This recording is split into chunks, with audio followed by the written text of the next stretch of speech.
Duh, hoi hoi. Let's talk about The Merchant of Death.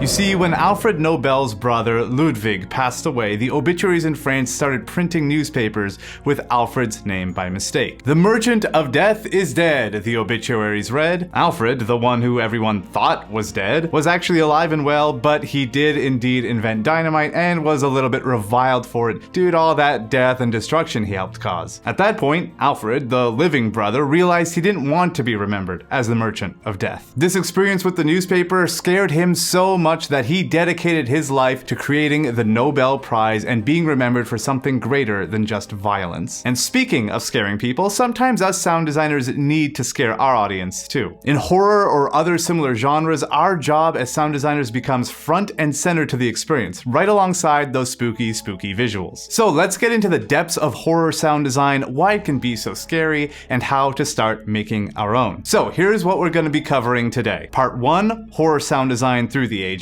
Part 2, why horror sound design works. And part 3, making those good horror sounds. Horror has been a genre forever, and it's changed and shifted over many years, and the sound design has come along for the ride. For example, the sound design behind movies like the Texas Chainsaw Massacre is a little bit different than something like PT, which is a little bit different than something like Midsommar. But they all sound scary. So let's get into why our sound design can have such a big impact on that niggling fear that everyone feels. When it comes to fear, it's all about speed. Yes, speed. You see, our fear response, very broadly speaking, works one of two ways. There's fast fear, which is caused by a loud sound, something visually sudden happening, or something otherwise very unexpected occurring. This is what causes us to jump and scream when we hear a sound like this. And then there's slow fear. This is the kind that good horror does so well. It's the fear that even though everything may seem fine on the surface, we slowly start to feel more and more dread about a situation. We're basically in a mode of anticipating something very bad happening soon, and so we get more and more scared as time goes on. And that fear has a lot to do with meaning. The fast fear, the kind that just makes us jump, happens to us so quickly that we don't even have time to process the stimulus that made us so scared. We just react. But that slow fear, that comes from our brains ascribing scary meaning to a situation. Maybe you were scared of your parents' dark basement when you were a kid. You knew nothing scary was down there, but you were scared anyway, so you decided to hum Ken's theme from Street Fighter 2 to pump yourself up to make it down there. That's just hypothetically speaking, of course. But a totally hypothetical situation like that is a great example of slow fear. It wasn't a sudden sort of scare, but the idea of the basement being scary kind of wormed its way into this totally hypothetical person's brain. And while that fast fear can be somewhat easy to elicit using things like sudden frequency jumps, non-standard harmony, a visual scare,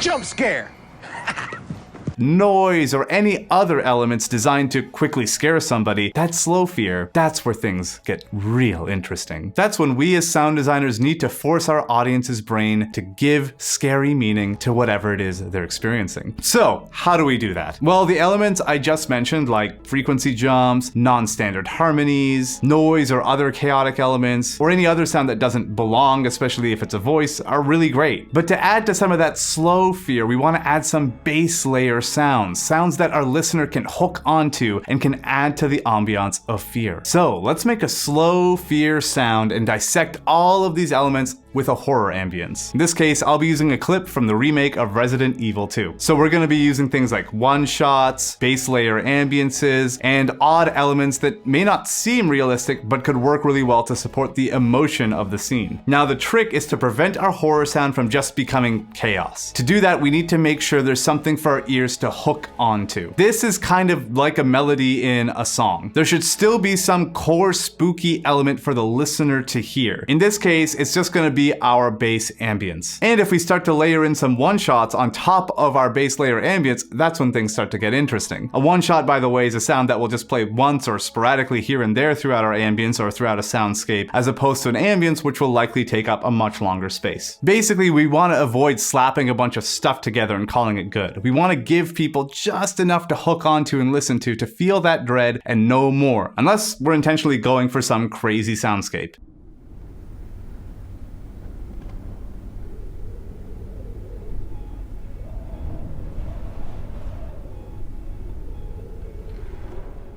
But a cashew chai tea chocolate truffle, I hear you say. Doesn't that mean that there's no specific horror sound I can just use over and over? Well, no, there isn't one form of specific horror sound that you can just put into every game that you work on. A big part of being able to work in any genre is being able to listen and understand previous examples. We're standing on the shoulders of giants and all that. So let's go over what we covered today. Horror and its sound design has changed a lot over time, but there are things we can do to make things sound spooky. And there are two general types of fear that we can strike into the hearts of our listeners: fast fear and slow fear. And when you're creating your slow fear sound design, make sure you're giving your listeners something to hook onto. It doesn't have to be this clear, crisp, beautiful melody like you'd hear in pop music, but it should be something that isn't a lot of noise for just no reason. And it turns out if I just want to strike fear into the hearts of my enemies, I just need to misprint their death in a newspaper. So while we may not be scaring people with a misprinted obituary, we will be scaring them with our sound design. And that brings its own fun and wonderful, delicious challenges. Now, if you'd like to see more sound design techniques, be sure to check out my HMLS technique video where I teach you how to get better at one of the most important sound design skills super quickly. And if this video did make you a little scared and stressed, don't worry.